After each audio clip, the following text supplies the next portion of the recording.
നമസ്കാരം. വേദാംഗ ജ്യോതിഷത്തിലെ അമൂല്യമായ അറിവുകളും ആധ്യാത്മിക ജ്ഞാന ഉപദേശങ്ങളും പകർന്നു തരുന്ന പ്രശാന്തം ആസ്ട്രോ ചാനലിലേക്ക് ഏവർക്കും സ്വാഗതം. ഈ ചാനൽ ഇതുവരെയും സബ്സ്ക്രൈബ് ചെയ്യാത്തവർ ഇപ്പോൾ തന്നെ സബ്സ്ക്രൈബ് ചെയ്യുക. നോട്ടിഫിക്കേഷൻ ലഭിക്കുന്നതിനായി ബെൽ ബട്ടൺ അമർത്തുമല്ലോ. ഒപ്പം ചാനൽ ലൈക്ക് ചെയ്യുക, ഷെയർ ചെയ്യുക, കമൻറ്റ് ചെയ്യുക. കൊല്ലവർഷം 1199 കർക്കിടക സംക്രമം വിശാഖം നക്ഷത്രത്തിലാണ്.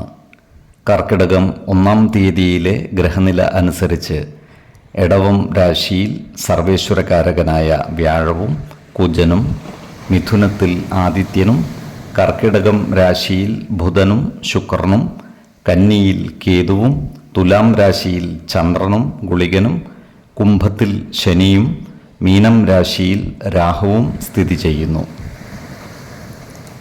പുണർദം നക്ഷത്രത്തിൽ ജനിച്ചവർക്ക് കർക്കിടക മാസം ഗുണഫലങ്ങൾ കൂടിയിരിക്കും. ഈ നക്ഷത്രക്കാരുടെ കുടുംബത്തിൽ സന്തോഷവും സമാധാനവും കളിയാടുന്നതാണ്.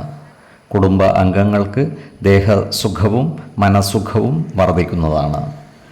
നല്ല വാക്കുകളിലൂടെയും പ്രവൃത്തികളിലൂടെയും എല്ലാവരുമായും നല്ല സ്നേഹബന്ധം നിലനിർത്തുവാൻ ഇവർക്ക് സാധിക്കുന്നതുമാണ്. ഈ നക്ഷത്രക്കാർ മറ്റുള്ളവർക്ക് പരോപകാരപ്രദമായ കാര്യങ്ങൾ ചെയ്യുന്നതാണ്. ഇത്തരം സന്ദർഭങ്ങളിൽ ഇവർ തങ്ങളുടെ കഴിവും പ്രാപ്തിയും പരിഗണിക്കാതെ പ്രവർത്തിക്കുന്നതായി കാണാം. ഈ നക്ഷത്രക്കാരായ കലാകാരന്മാർക്ക് ഏറ്റവും അനുകൂലമായ കാലമാണ്. പ്രത്യേകിച്ചും സംഗീതവുമായി ബന്ധപ്പെട്ട് പ്രവർത്തിക്കുന്നവർക്ക് പേരും പ്രശസ്തിയും ലഭിക്കുന്നതാണ്. കലാപ്രവർത്തനങ്ങൾക്ക് സമൂഹ മനസ്സിൻ്റെ അംഗീകാരം നേടിയെടുക്കുവാൻ ഇവർക്ക് സാധിക്കുന്നതുമാണ്.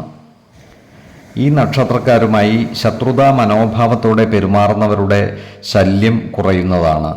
ഇത്തരക്കാരിൽ പലരും സ്നേഹപൂർവ്വം പെരുമാറുന്നതായും കാണാം.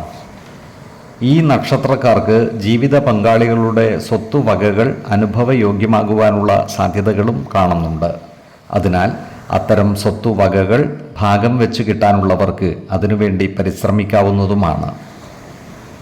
എന്നാൽ ഇത്തരം സ്വത്തുവകകളുടെ നിയമ സാധുതകൾ കൃത്യമായി മനസ്സിലാക്കേണ്ടതുമാണ്.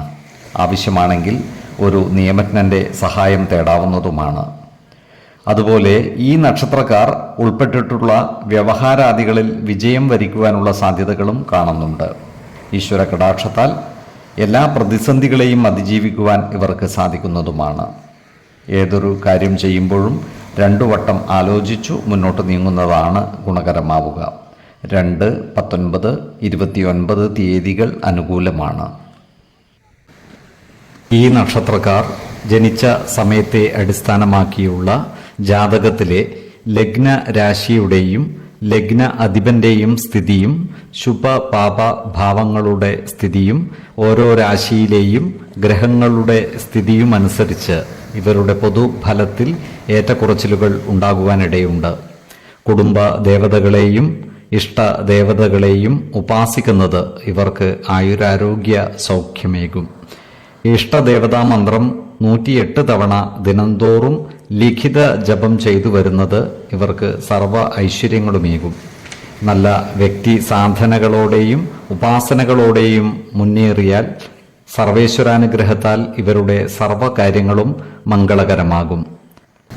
നന്ദി, നമസ്കാരം. ജ്യോതിഷരത്നം പ്രശാന്ത് കണ്ണോം.